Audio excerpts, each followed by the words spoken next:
வணக்கம். இன்றைக்கி வீடியோவில் லைனிங் ப்ளவுஸ்க்கு ஊக்குப்பட்டியும் ஐ கட்டுற பட்டியும் தான் தைக்க போகிறோம். ஐ கட்டுற பட்டிக்கு இந்த மாதிரி 5 இன்ச் அளவில் ஒரிஜினல் துணியில் எடுத்துக்கலாம். ஊக்கு கட்டுற பட்டிக்கு 2 இன்ச் அளவில் லைனிங் துணியில் எடுத்தால் போதும். முதல்ல ஐ கட்டுற பட்டி தைக்கலாம். அதுக்கு ஃப்ரண்ட் துணியை உள்பக்கம் மேலே இருக்க மாதிரி இந்த மாதிரி வச்சுக்கலாம்.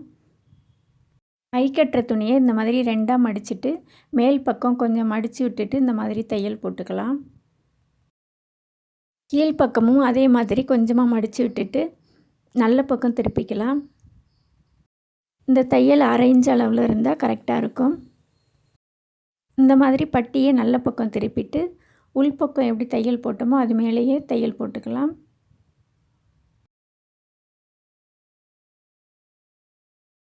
பக்கத்தில் இடத்தையல் ஒன்று போட்டுக்கலாம். 2 பக்கமும் பிரியாமல் இருக்க டாட்டா அடிச்சுக்கலாம்.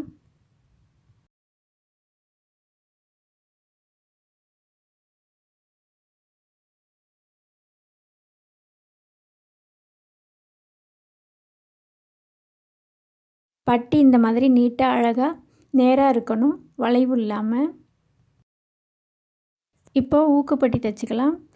அதுக்கு இந்த மாதிரி ஃப்ரண்ட்டு துணியை நல்ல பக்கம் மேலே இருக்க மாதிரி வச்சுட்டு 2 இன்ச் அளவுள்ள துணி எடுத்துருக்கோம். அதை கொஞ்சமாக மடித்து விட்டுட்டு இந்த மாதிரி தையல் போட்டுக்கலாம். ஃப்ரண்ட்டு துணியை அடியில் கரெக்டாக செக் பண்ணிக்கிட்டு தையல் போட்டுக்கலாம். ஊக்குப்பட்டிக்கு 1/4 இன்ச் அளவில் தையல் இருந்தால் கரெக்டாக இருக்கும். கீழ்ப்பக்கமும் அதே மாதிரி கொஞ்சமாக மடித்து விட்டுட்டு தையல் போட்டுக்கலாம்.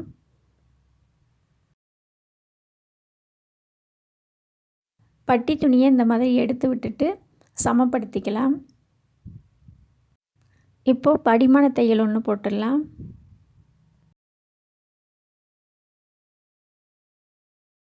அந்த துணியில் இந்த மாதிரி பாதி அளவு மடித்து விட்டுட்டு ரஃப்பாக ஒரு தையல் போட்டுக்கலாம். 3/4 இன்ச் அளவில் இருந்தால் போதும்.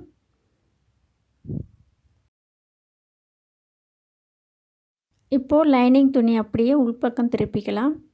உள்பக்கம் திருப்பிட்டு தையல் போட்டுக்கலாம்.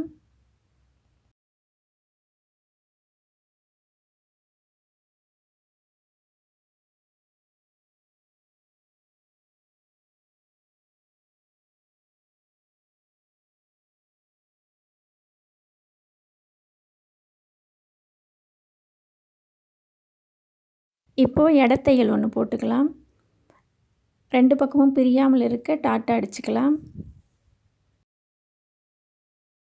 இந்த மாதிரி நீட்டாக அழகாக கரெக்டாக இருக்கணும் பட்டி.